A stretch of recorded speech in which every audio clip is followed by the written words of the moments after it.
कोई भी नेता हो, जब चंद्रशेखर आजाद लोकसभा के अंदर खड़े होकर बोलते हैं तो पूरे 542 सांसद उनके मुंह की तरफ टकटकी लगा के दिखते हैं कि आज चंद्रशेखर आजाद पता नहीं क्या बोल देगा, किस व्यक्ति को कन्विंस कर देगा, किस जाति को कन्विंस कर देगा, किस कौम को कन्विंस कर देगा। स्वतंत्र भारत में सबसे अधिक बार जय भीम नमो बुद्धा इस बार लोकसभा में शपथ ग्रहण के समय बोला गया। हम लोगों को ये जानकारी नहीं रहती है कौन नेता अच्छा है, कौन नेता खराब है। देश के अंदर जो बड़े राजनीतिक दल उनको ये पता रहता है कौन सा नेता अब हमारे वोट के ऊपर अतिक्रमण करने वाला है। और तो छोड़िए, उत्तराखंड के विरोध में सबसे पहले अगर कोई कौन खड़ी हुई थी तो वो साकी कौन थी। लेकिन इतना जरूर है कि हम अपना इतिहास भूल गए। इतिहास हम वो भूल गए कि हम चंद्रगुप्त मौर्य को भूल गए, हम सम्राट अशोक महान को भूल गए। करुणा के सागर तथागत गौतम बुद्ध को नमन करते हुए, विश्व के सबसे बड़े लोकतंत्र, भारत के संविधान के शिल्पकार बाबा साहब डॉक्टर बी आर अम्बेडकर को नमन करते हुए,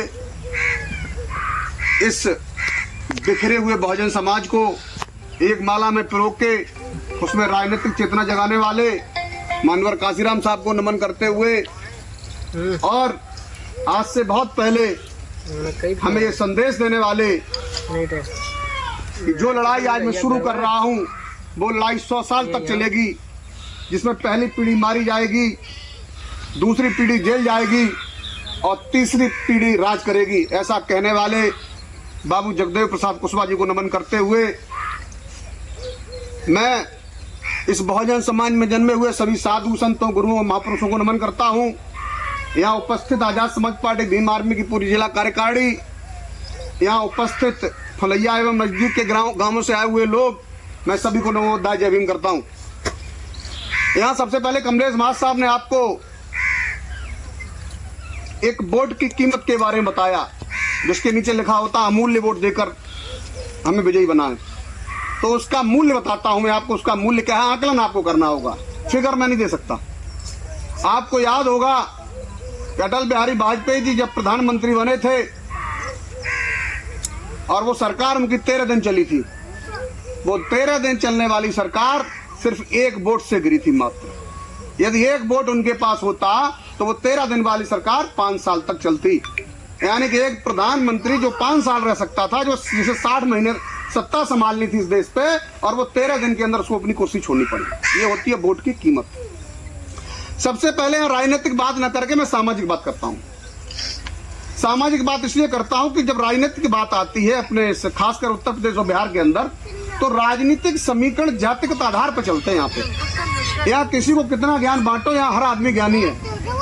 उत्तर प्रदेश और बिहार में ये कहा जाता है यहाँ पे जो बच्चा पैदा होता है वो राजनीति के साथ पैदा होता है, उसको राजनीति आती है। और वो इसलिए आती है कि जो राजनीति अपने यहाँ है वो न विकास पे चलती है, न इतिहास पे चलती है, न वर्तमान पे चलती है। जो राजनीति चलती है वो जातिगत आधार पे चलती है। हालांकि इसको तोड़ने का प्रयास किया मानवर काशीराम साहब ने इसी बसपा के थ्रू इस बहुजन समाज में। हालांकि बहुजन समाज की अगर मैं बात करूं तो मैं समझता हूं मैं गलत हूं। अगर किसी भी चीज का मूल्यांकन ईमानदारी से आप नहीं कर सकते हैं तो कहीं ना कहीं आप बेईमानी कर रहे हैं। अगर उसका मूल्यांकन किया जाए, जो सरकार पूर्ण बहुमत में बनी थी, उस पूर्ण बहुमत की सरकार में 3 लोगों का बहुत बड़ा महत्वपूर्ण योगदान था। एक मुस्लिम, दूसरा एससी और तीसरा ओबीसी में साख समाज, जिसकी बदौलत वो सरकार बनी थी। और उस सरकार में जो सबसे बड़ी कमी हुई वो कमी ये हुई कि उस सरकार में कुछ लोग ऐसे थे जो लोग सदियों तक हमारे पुरखों को गुलाम बना के रखे हुए थे, और उन लोगों का समावेश उस सरकार में किया गया। और उन लोगों ने बहन जी के कान में और उनके दिमाग में ये बात डाल दी कि आपकी जो सरकार बनी है वो आपके लोगों से नहीं बनी है, ये सरकार बनाने में ब्राह्मणों का महत्वपूर्ण योगदान रहा। मैं नहीं समझता हूं कि जो व्यक्ति मानवर काशीराम साहब का शागिर्द रहा हो और वो व्यक्ति उनके चंगुल में इतनी आसानी से कैसे फंस गया। उन्होंने इस बात को स्वीकार किया और स्वीकार करने के परिणाम स्वरूप ये हुआ कि उस सरकार की जो चाबी थी वो सतीश चंद्र मिश्रा जी के हाथों में चली गई। दूसरा सबसे बड़ा कारण ये रहा कि उस सरकार में 23 मंत्री जो सवर्ण बनाए गए थे, पूरी सरकार उन्हीं के इर्द गिर्द घूमती रही। और वो जो सरकार हमने पूर्ण बहुमत में बनाई थी वो सरकार हमें अपेक्षित परिणाम नहीं दे पाई, जिसका रिजल्ट अगले चुनाव में ये आया कि बसपा औंधे मुंगरी और सत्ता का परिवर्तन हुआ। तो मैं यहाँ पे आना चाहता हूँ कि हम लोग पूर्व में देखते हैं, तो हमारे जिलाध्यक्ष जी बात कर रहे थे कि पूर्व में हमारे पुरखे गुलाम रहे, किसके कारण रहे? गुलामी का कारण अंधविश्वास और पाखंड, तीसरा कोई कारण नहीं होता। आज भी व्यक्ति अगर इस पाखंड को कोई ढो रहा है तो उसका सबसे बड़ा योगदान जाता है ओबीसी समाज को। और ओबीसी में ये मुझे कहने में कोई हिचक नहीं है कि ओबीसी में सबसे ज्यादा पाखंड अगर कोई करता है तो यादव समाज करता है, और उसका कारण भी है। उनको भी उन्होंने एक स्पेशल भगवान दिए हुए, जिन भगवान का नाम है ये तो कुल शिरोमणि श्री कृष्ण भगवान। अब मैं नहीं समझता हूँ वो कैसे युद्धकुल हो गए। भाई किसी के यहाँ कोई बच्चा यदि अपने बच्चे को किसी के यहाँ पालने के लिए छोड़ दे तो उस बच्चे की जात तो नहीं बदलती, जात तो उसी की रहती है। लेकिन वो अपना मानते हैं। अब जो मानते हैं, यहाँ बिल्लू बैठे हुए, यहाँ तो समझता तो कोई है नहीं। अब और कोई 10-15 लोग होते, मैं जरूर पूछता उनसे कि आखिर ये यादव कैसे हुए। दूसरी बात ये है कि कोई व्यक्ति, जो व्यक्ति अच्छे कार्य करता है, मैं उसको महापुरुषों में हम गिनती कर सकते हैं, भगवान कैसे बना देते हैं। और वो व्यक्ति भगवान कैसे बन जाता है जो व्यक्ति अपने परिवार को सुरक्षित नहीं रख सकता, उसकी पत्नी का अपहरण हो जाता है, फिर वो उसे बंदरों भालुओं का सहयोग लेना पड़ता है, और फिर उसी को दिखाते कि उसने जब बाढ़ ताना तो समुद्र हाथ जोड़ के खड़े हो गए। क्या ये संभव है? कोई समुद्र जैसी नदी या नहर या समुद्र, क्या कोई हाथ जोड़ के खड़ा हो सकता है? क्या कोई सूरज को निगल सकता है? क्या किसी में 11,000 हाथियों की ताकत हो सकती है? लेकिन इतना डरा दिया गया, इतना समझाया बुझाया गया कि भगवान को हम इतना मान बैठे कि अगर हमने पूजा नहीं की, अगर हम मंदिर नहीं गए, यदि हमने कावड़ ना चढ़ाई तो मेरा सब कुछ खत्म हो जाएगा। आप ये सोचिए, व्यक्ति, मैं सभी के ऊपर कह रहा हूँ, कोई व्यक्तिगत ना ले ना निथा ले। अपने यहाँ पे 90% लोगों से इतना मैंने परिचय किया है। मैं 16 साल आर्मी में नौकरी करने के बाद जब रिटायर्ड हुआ तो ये बिल्लू चूंकि यहाँ गाड़ी चलाते हैं, बिल्लू काफी क्लोज हमसे, ये जानते हैं कि यहाँ पे जितने लोग व्यापार करते हैं, जितने लोग आपस में लेन देन करते हैं, हर व्यक्ति एक दूसरे की बेईमानी करना चाहता है, हर व्यक्ति। जब मैं व्यापार में उतरा, व्यापार में आने के बाद जब मैंने यहाँ पे लाखों रुपया फंसा दिया व्यापार में, तो मुझे ये पहचान हुई कि लोग बेईमान ज्यादा हैं, ईमानदार कम। आप ये बताइए, वही धर्म ग्रंथ आपको ये भी तो कहता है कि चोरी मत करिए, ईमानदार रहिए, झूठ मत बोलिए। हमारे प्रधानमंत्री सुबह उठते हैं और शाम को सोते तक झूठ बोलते हैं। उनको तो भगवान कुछ नहीं करते हैं, क्यों नुकसान नहीं पहुंचाते। अब वास्तविकता में अगर भगवान कहीं हैं तो बच्चे भूख से क्यों मरते हैं, बच्चे इलाज से क्यों मर जाते हैं? अगर वास्तविकता में भगवान है तो इतना ऊंच नीच क्यों किया? अगर वास्तविकता में भगवान है तो जो लोग हमारे साथ सदियों तक गलत करते रहे, उनके साथ उन्होंने दुर्व्यवहार क्यों नहीं किया? अगर हम सब भगवान की संतान हैं तो भगवान बराबर स्तर से हमें क्यों नहीं देखते? बहुत सारी चीजें बोलने के लिए, लेकिन इसमें दिमाग तभी लगेगा जब दिमाग आप अपना इस्तेमाल करेंगे। मेरा अपना इतिहास है कि मैंने आज तक किसी ब्राह्मण को पांव लागे चरण छुए नहीं बोला, आज तक। पैर छूना दूर की बात, वो कार्ड है, ऐसा नहीं मैं उनसे दुश्मनी है मेरी कोई नहीं। वो भी इंसान है, उसमें भी बहुत अच्छे इंसान भी होते हैं, उनकी कौम में भी। बस विषय इतना है कि जो मेरे बाप के पैर नहीं छू सकता, मैं उसके बाप के पैर नहीं छू सकता। लेकिन हम लोग गुलामी में इस तरह जकड़ गए हैं कि हम पता नहीं क्यों, जब आप किसी को श्रेष्ठ मान लोगे, जब आप अपने आप को नीच मान लोगे, तो सामने वाला नीच मानता तो उसमें बुराई किस बात की है? आप तो स्वयं को मान रहे हैं। जो व्यक्ति आपके पिताजी का सम्मान नहीं करता, आप उसके बच्चे का सम्मान कर रहे हैं, तो गलती तो आपकी है ना। अब मैं आता हूं कि हमें एकजुट क्यों होना चाहिए। जब राजनीतिक दल कोई भी आता, वो अपनी अपनी बात रखते हैं और सभी कहते हैं हमें वोट दे दो। आज मैं आजाद समाज पार्टी से आया हूं, हो सकता मैं कल दूसरी पार्टी से होता या भविष्य में हूं, वो अलग विषय है कि मैं ये कह चुका हूं कि मेरी ये पहली और अंतिम पार्टी है। मैं कभी किसी राजनीतिक दल के साथ नहीं गया। इससे पहले का मेरा इतिहास अगर आप गूगल करेंगे या फेसबुक पे जाएंगे तो आपको मिल जाएगा कि 2012 से लेके और 2020-21 तक हमने 37 लड़कियों की शादी करवाई, हमने लगभग 1000 बच्चों को पढ़ाया, हमने अभी तक 12 बार अपना खून दान किया। यही हमने काम किए। मैं सामाजिक कार्य करता हूँ, मैंने गिनती नहीं कितने लोगों के ट्रीटमेंट कराए। और आज भी जब हमारे पास कोई लोग आते हैं तो उनकी आज भी मदद करता हूँ। तो मुख्य रूप से मैं समाज सेवक हूँ, आर्मी से रिटायर्ड हूँ, राजनेता नहीं, राजनीति की बात नहीं करता। लेकिन जब अपना इतिहास हमने पढ़ा तो 13 साल की उम्र से मैंने 13वीं खाना छोड़ दिया। पिछले 8 सालों से मैंने कोई भागवत का भंडारा नहीं खाया। पिछले 2 साल से बौद्ध कथाओं में जरूर जाने लगा हूँ। उसके पीछे भी एक कारण है। मैं बौद्ध कथाओं में नहीं जाता था क्योंकि मैं समझता था कि जैसे वो पाखंड करते हैं राम और कृष्ण के नाम पे, वैसे ही तथागत गौतम बुद्ध के नाम पे पाखंड करते होंगे। एक लड़का जबरदस्ती मुझे इलाहाबाद ले गया बुद्ध कथा के लिए। मैंने कहा बेटा मैं जाता नहीं हूँ मंदिर में से, तुम जानते हो मुझे। बोले नहीं भैया केवल 5 मिनट बैठना, आपको अच्छा ना लगे आप चले जाना। मैंने चलो कार भाई पहुंच गए इलाहाबाद। तो इलाहाबाद से मैं बैठा तो वहाँ पे जो कथावाचक थे वो थे श्याम सुंदर बौद्ध जी। प्रकरण चल रहा था संविधान का और बाबा साहब अम्बेडकर का। जब मैं वहाँ बैठा मैंने कहा ये कौन सी कथा है जिसमें आप इतिहास पढ़ा रहे हो, संविधान पढ़ा रहे हो। मैंने वो बौद्ध कथा 2.5 घंटे तक सुनी और 2.5 घंटे बाद मैंने उनसे निवेदन किया तो उन्होंने मुझे बोलने का मौका दिया। मैं बोला आज हमारे वो अच्छे मित्र हैं, हमारे पड़ोसी भी हैं, क्योंकि मेरा गांव लिखराजपुर है और उनका गांव नंगला कुआ है, तो हमारे पड़ोसी भी। तो हमारी बातचीत होती रहती है। अभी उनके बच्चे से एक कार एक्सीडेंट हो गया था हमारे गाँव में 3 दिन पहले। तो मेरे पास सूचना आई, गांव से फ़ोन आया, बोला ऐसे आपके मित्र हैं वो बौद्ध जी, उनके बच्चे ने कार से एक्सीडेंट कर दिया। तो मैंने तुरंत लड़के भेजे, उनके बच्चे को वहाँ से पकड़वा के बाइक लेके और दूसरी जगह शिफ्ट कराया कि मारपीट न हो। फिर उनकी कार सेट कराई, फिर उनसे बात हुई, वो औरैया में थे उस दिन। तो कहने का तात्पर्य ये है कि हम जो आपसे ये बात करने आए 85% की, वो बेस पे किसी बेस पे करने आए हैं। अगर आपके पास सपा के लोग आएंगे, आपके पास भाजपा के लोग आएंगे, उनके पास बेस नहीं होगा। उनके पास कहने को सिर्फ इतना होगा कि हम आपके लिए हैं, हम आपके लोग हैं और आपसे हम सरकार बनाते हैं और आपकी हम सुनते हैं। हकीकत में ऐसा कुछ नहीं है। मैं इसलिए आया हूं कि हम सब जो यहाँ बैठे हुए हैं एकजुट, इसके पीछे बहुत बड़ा कारण भारत का संविधान है। उस संविधान ने यह बताया कि सभी समान हैं। उस संविधान ने यह कहा कि सभी को शिक्षा प्राप्त करने का अधिकार है। उस संविधान ने यह कहा कि सभी को स्वतंत्र बोलने का अधिकार है। उस संविधान ने यह कहा कि हम सभी एक जगह बैठ के अपनी बात रख सकते हैं। उस संविधान ने यह कहा कि हम व्यापार कर सकते हैं। उस संविधान ने हमें आरक्षण दिया कि आप आरक्षण पाके जो कमजोर रहे हैं, जो अभी तक गुलाम रहे सदियों तक, उनको आरक्षण मिलना चाहिए। उस आरक्षण के माध्यम से हमें नौकरी मिलनी चाहिए। उस संविधान ने हमें बताया। और उस संविधान के जो शिल्पकार थे उनका नाम था डॉक्टर बी आर अम्बेडकर। तो हकीकत तो यह है कि ओबीसी और एससी 85% की बात जरूर करते हैं।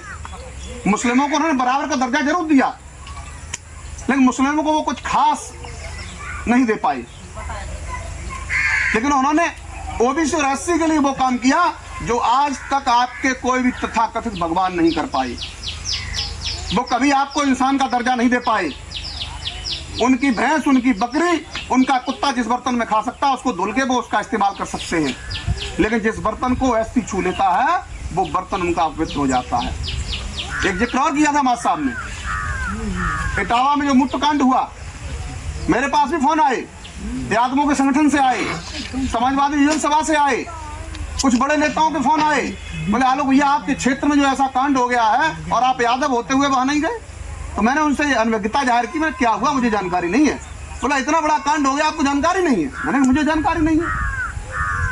बोले वहां पे एक यादव की चोटी काट ली गई और उस पर एक ब्राह्मणी ने अपना मूत्र विसर्जन कर दिया, उससे पवित्र कर दिया उसको। तो मैंने कहा इसमें गलती क्या है, इसमें गलत क्या हुआ? ये तो ठीक हुआ है। तो कैसी बात करते हो आप? मैंने जिस व्यक्ति को एहसास नहीं कि वो शूद्र है, उस व्यक्ति को एहसास कराया गया कि तू शूद्र है।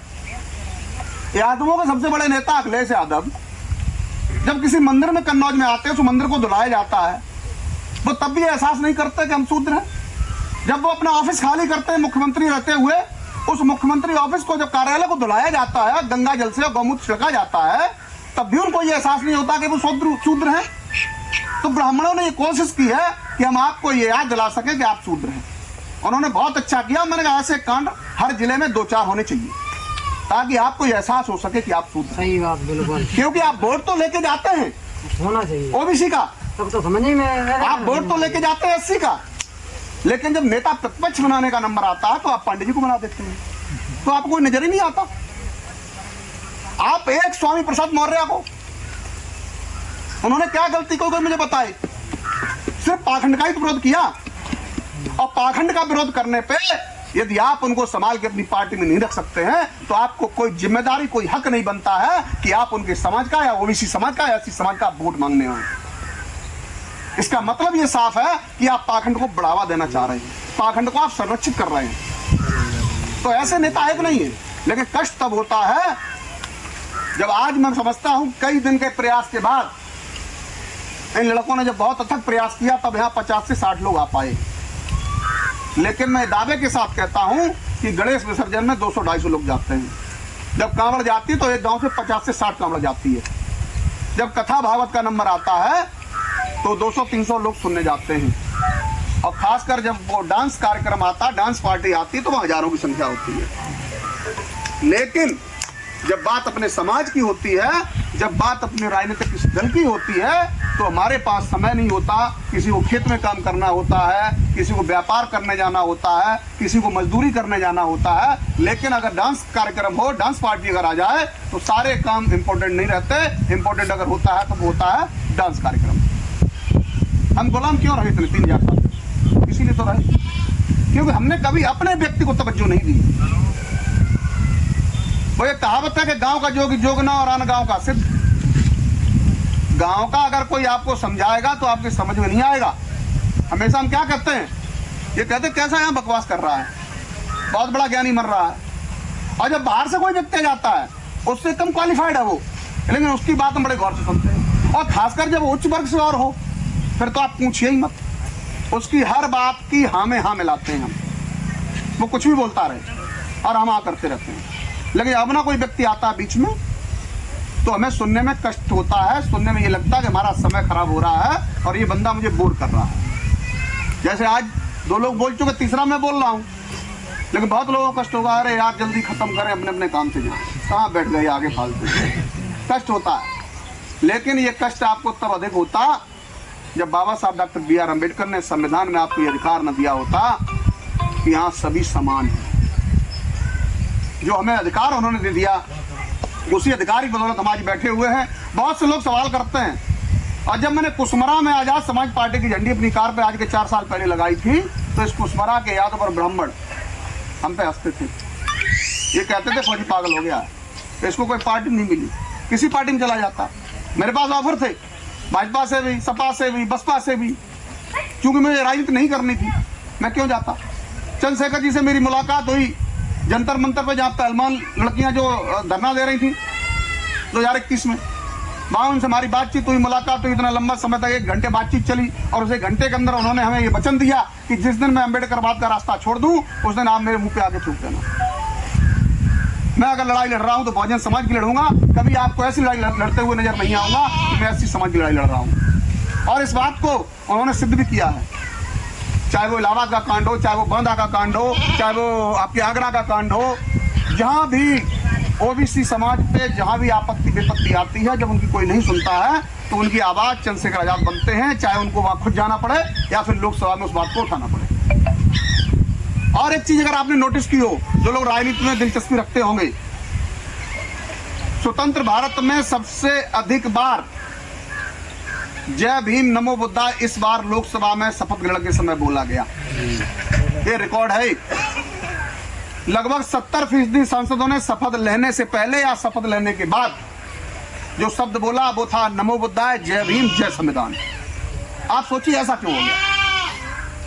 हम लोगों को ये जानकारी नहीं रहती है कौन नेता अच्छा है, कौन नेता खराब है।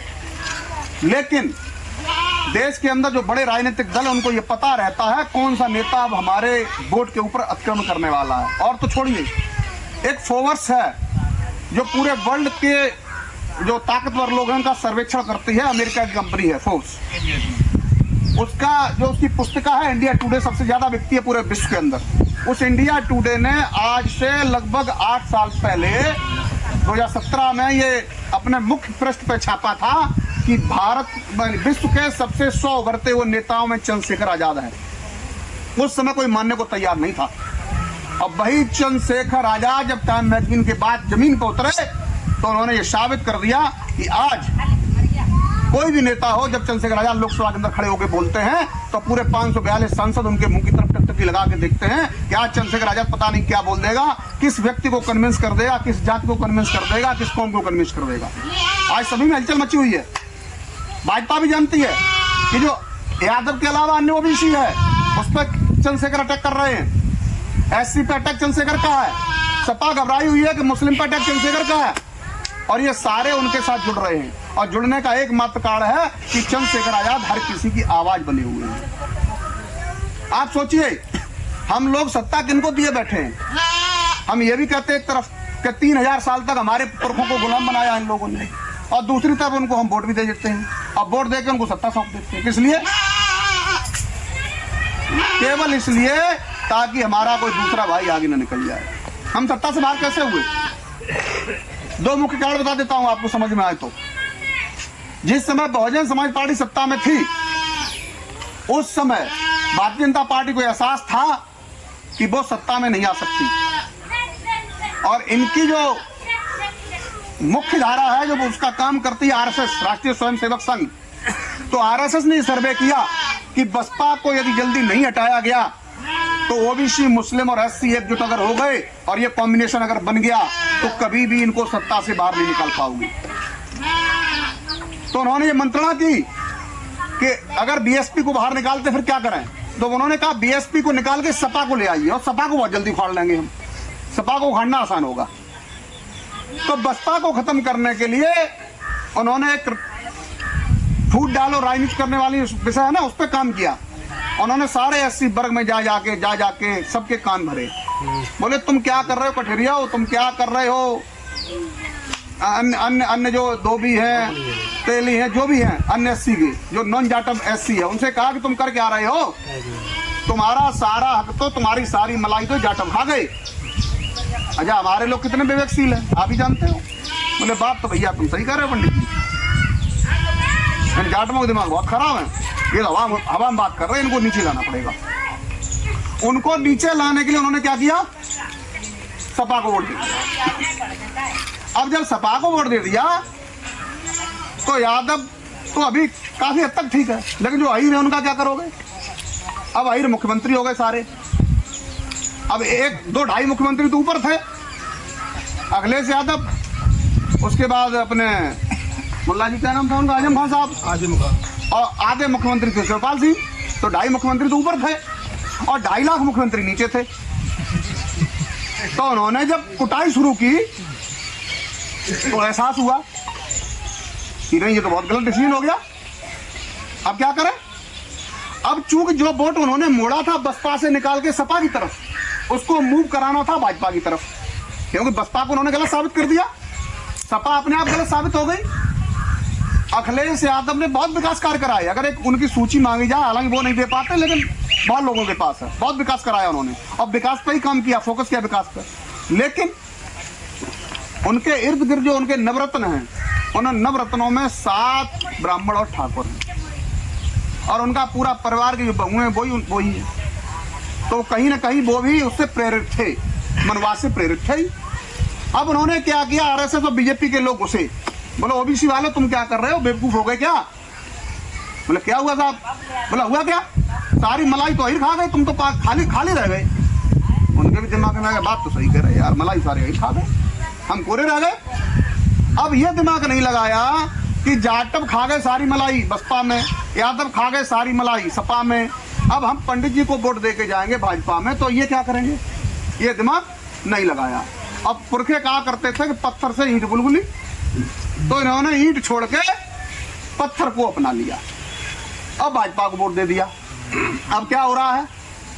आरक्षण आपका खाया जा रहा है, दारू के ठेके आपके गांव में खुल रहे हैं, 27,700 स्कूल बंद करने का प्रस्ताव आया। वो तो चंद्रशेखर आजाद जी का धन्यवाद करता हूं कि उन्होंने वो लड़ाई लड़ी और वो स्कूल बंद नहीं होने दिए। जो सरकारी कंपनियां थी, सरकारी एजेंसियां थी, उनको प्राइवेट किया जा रहा है, क्योंकि आरक्षण डायरेक्टली बंद करोगे तो लोग खड़े हो जाएंगे। इनडायरेक्ट कर रहे हैं, जब सरकारी एजेंसी प्राइवेट हो जाएगी तो आरक्षण अपने आप खत्म हो जाएगा। अभी आपका कानपुर का बुद्धा पार्क जो उसको शिवालय बनाने जा रहे थे, उस पर चंद्रशेखर जी अड़ गए और भी अन्य फिर बाद में साथ आ गए, उसको जैसे तैसे रोक पाया। तो तो मैं कहने का मतलब ये है कि हम लोग इतने भ्रमित हो जाते हैं कि हम लोग अपने विवेक का इस्तेमाल नहीं करते कि हमें क्या करना चाहिए। हम लोकल के जब गांव का चुनाव आता है तो हमारा जो पड़ोसी होता है ना, पड़ोसी को सिर्फ इसलिए वोट नहीं देते हैं कि जगह की दिमाग खराब हो जाएगी, पंडित जी को वोट दे दो। हमने बहुत गांव को सर्वे किया यहाँ पे कि ठाकुरों के वोट 100 और SC OBC के वोट 1500 और ठाकुर प्रधान, ब्राह्मणों के वोट 50, बाकी सबके 1500 2000 और ब्राह्मण प्रधान। इसलिए प्रधान, केवल इसलिए प्रधान है कि पड़ोसी आगे ना निकल जाए। तो हम लोग जब तक आपस में लड़ते रहेंगे तब तक न ये संविधान कारगर साबित होगा और न ही कोई भी दवाई काम आएगी। इस पाखंड से लड़ने के लिए इस पाखंड का विरोध करना पड़ेगा, सबको एकजुट होना होगा। और नहीं एकजुट होते हो तो इसी तरह जिस तरह आपका जो नुकसान किया जा रहा है, आपके जितने नेता थे कद्दावर सारे खत्म होते जा रहे हैं। और वो खत्म इसलिए हो रहे हैं कि हर व्यक्ति अपने आप में नेता बनना चाहता है, समाज के लिए कोई नहीं खड़ा है। अगर किसी के दिमाग में भ्रम हो कि फला नेता हमारे समाज के लिए खड़ा है, समाज में नहीं खड़े, वो स्वयं नेता बनना चाहते हैं बिना किसी इस आकलन के कि मैं अकेले अपने समाज को लेकर नेता नहीं बन सकता, जब तक कि 85% को एक साथ नहीं मिलेंगे। तो इसलिए हम ये निवेदन करने आए हैं कि आप लोग कम से कम इतना सोचिए कि अगर चंद्रशेखर आजाद हम सबकी लड़ाई लड़ रहे हैं, जातगत आधार पर काम नहीं कर रहे हैं, सबकी आवाज लोकसभा में उठा रहे हैं, तो हम लोग सभी एक साथ एकजुट होकर उनके साथ खड़े हो जाएं और उनका जो भी कैंडिडेट आए उसको वोट करें। जो भी कैंडिडेट आएगा आपके सामने आ जाएगा, आपको बता दिया जाएगा, प्रचार होगा। अभी तो सिर्फ हम गांव जाके घर घर जाके सूचना दे रहे हैं कि आजाद समाज पार्टी और भीम आर्मी का कैंडिडेट भी इस बार चुनाव में उतरेगा। तो बहुत ज्यादा न कहते हुए मैं इन्हीं शब्दों के साथ अपनी वाणी को विराम दूंगा।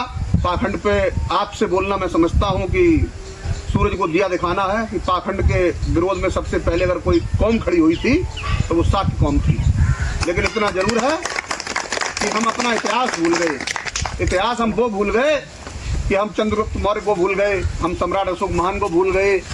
हम ये भूल गए कि सम्राट अशोक ने जब तलवार उठाई थी तो एक कोने से लेकर और दूसरे कोने तक केवल भारत ही नहीं 13 देशों के अंदर सम्राट अशोक का शासन चलता था। और जहां उन्होंने अपना घोड़ा ढील दिया, जहां उन्होंने कहते आए की भाषा में अपना जूता फेंक दिया, तो जूता उठाने वाला कोई नहीं खड़ा होता था। बोला किसकी सेना आ रही है, बोला सम्राट अशोक की आ रही है, तो कोई मुड़ता नहीं था, घूम के देखता नहीं था, वो राजा सरेंडर कर देता था। और वही सम्राट अशोक जब उन्होंने अपनी तलवार को खूंटी पे टांग दिया, जब बौद्ध धर्म को लेके वो पूरे विश्व में शांति का संदेश देने निकले, तो पूरे विश्व में उन्होंने शांति का संदेश देके बौद्ध धर्म को स्थापित कर दिया।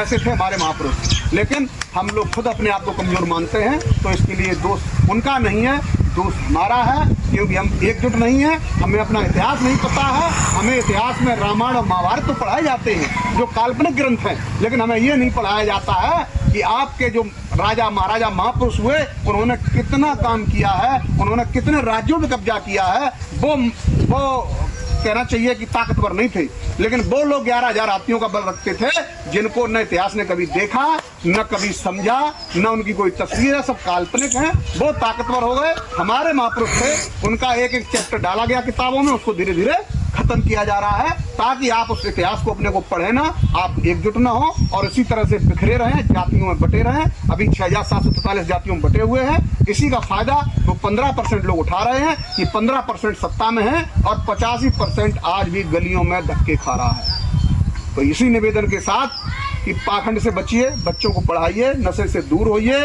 और अपने को समझिए कि कौन व्यक्ति आपका है।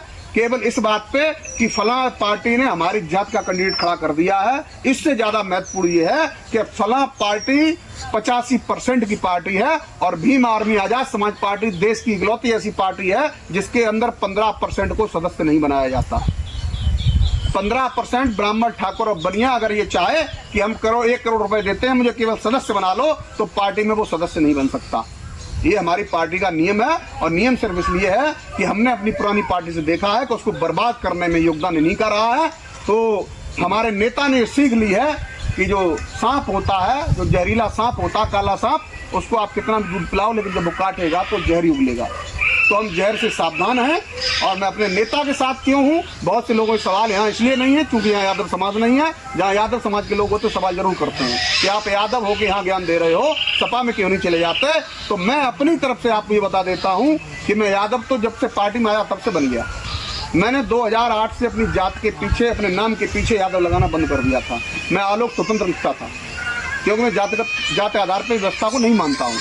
अभी मैंने हालांकि अभी नया प्रोसीजर अपनाया कि मैं अब शूद्र लिखना शुरू करूंगा, क्योंकि जब पार्टी ने यादव बनाई दिया है तो उस यादव को हटाने के लिए शूद्र लगाऊंगा मैं। अब मैं अपने नाम के पीछे शूद्र लिखूंगा। तो मैं इसलिए उस पार्टी के साथ हूं कि आज मैं यहाँ खड़ा हूं तो आज मैं खड़ा हूं बाबा साहब डॉक्टर BR अम्बेडकर की वजह से। अगर उन्होंने मुझे शिक्षा का अधिकार न दिया होता, अगर उन्होंने मुझे आरक्षण का अधिकार न दिया होता, अगर उन्होंने मुझे व्यापार का अधिकार न दिया होता, तो आलोक यादव आज कहीं ना कहीं किसी ने खेत में वो भी घास छील रहे होते या फिर कहीं मजदूरी कर रहे होते। और आज अगर कोई ये कहता है कि आप नेता बनने आए हो, तो उसके लिए मैं ये बताना चाहता हूं कि मुझे नेता बनने की आवश्यकता नहीं है। मेरे पिताजी, मेरा जो गांव लेखराज में पड़ता है, वहां से प्रधान भी रह चुके हैं। इस बार हो सकता है गांव के लोग पीछे पड़े, मैं पर्ची डलवा दूं, लेकिन स्पष्ट कह दिया है कि मैं पर्ची डलवा दूंगा, वोट मांगने नहीं आऊंगा। अगर आपको ये लगता है कि आप परेशान हैं और आपको लगता है कि मैं सही आदमी हूं, तो पर्ची डलवा दूंगा और आप वोट डाल देना, जीत जाऊंगा तो मैं आपके काम करूंगा आके। आप ये कहें कि मैं वोट मांगने आऊं, मैं गाँव वोट मांगने नहीं आऊंगा, स्पष्ट बोल दिया है गाँव वालों को। तो मैं, अगर कोई मुझसे ये उम्मीद करता हो कि ये नेता बनने आए, तो उनको बताना चाहता हूं कि एक व्यक्ति जो आर्मी से रिटायर्ड हो, जिसके पास अपना खुद का ट्रांसपोर्ट है, मेरा गिट्टी बालू का एक सप्लाई कंपनी मेरे पास है, एक मेरा कुशमरा में रेस्टोरेंट है मैनपुर रोड पर कैंडी क्रश के नाम से, पिताजी की मेरी गिट्टी बालू की सीमेंट की एजेंसी है, और मैं, मेरे गांव में जमीन है, मेरे कुशमरा में जमीन है, एक भगतपुर गांव वहां भी खरीद लिया है, 4 जगह मकान बना हुआ। मैं अपने बाप के अकेला हूँ, मेरे भी एक ही बेटा है। मैं शादी करने का भी इच्छुक नहीं था क्योंकि अकेला था, तो माँ बोली कि अगर शादी नहीं करेगा तो मैं रेल से कट के मर जाऊंगी। तो लास्ट में नौकरी लगने के 7 साल बाद मैंने शादी की अपनी। शादी करने के बाद किसी की बात नहीं मानी, बच्चा एक ही रखा। बहुत लोग परेशान हुए, इतनी प्रॉपर्टी कहाँ लेके जाओगे, 3-4 बच्चे होने चाहिए। मैंने शादी कर ली मजबूरी में, लेकिन बच्चे आपके कहने से नहीं करूंगा मैं, क्योंकि अगर मैंने बच्चे आपके कहने से कर लिए तो मैं समाज की लड़ाई लड़ रहा हूँ, वो नहीं लड़ पाऊंगा। तो मैं समाज की लड़ाई लड़ रहा हूँ, नेता बनने नहीं आया हूँ, न मेरे पास किसी चीज की कमी है। सब कुछ दिया हुआ बाबा साहब अम्बेडकर का मेरे पास है, लेकिन बाबा साहब अम्बेडकर के जो अधूरे सपने हैं उनको पूरे करने की जो लड़ाई चंद्रशेखर आजाद लड़ रहे हैं, मैं उनका साथ देने आया हूं। इसीलिए उस पार्टी में हूं, न सपा में था, न भाजपा में था, न बसपा में था, न कभी जाऊंगा। जय भीम, जय भारत, जय संविधान, नमो बुद्धाय।